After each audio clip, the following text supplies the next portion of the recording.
Swift ટુકડો VXI automatic petrol 2024 મોડલની ફક્ત 1 લાખ રૂપિયામાં જ.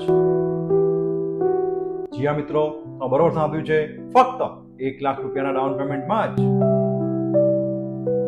આ first honour true value certified કારમાં 1 વર્ષની વોરંટી અને 3 ફ્રી સર્વિસીસ પણ મળી જવાની છે મિત્રો. આ brand new second hand car ફક્ત 22,289 કિલોમીટર કંપનીના સર્વિસ રેકોર્ડ પ્રમાણે ગેરંટેડ જેન્યુઇન ચાલેલી છે. આ ગાડી તમને મળી જશે ફક્ત ને ફક્ત 6,99,000 રૂપિયાની ફિક્સ કિંમતમાં જ. અત્યારે તમારે ફક્ત 1 લાખ રૂપિયાનું ડાઉન પેમેન્ટ આપવાનું રહેશે અને બાકીની રકમની લોન થઈ જશે. આ ગાડી તમને જોવા મળી જશે કટારિયા ટ્રુ વેલ્યુ સુરતમાં. ફોન નંબર અને એડ્રેસ સ્ક્રીન પર આપેલા જ છે, તો આજે જ પહોંચી જાઓ કટારિયા ટ્રુ વેલ્યુમાં અને બુક કરાવી લો તમારા સપનાની કાર.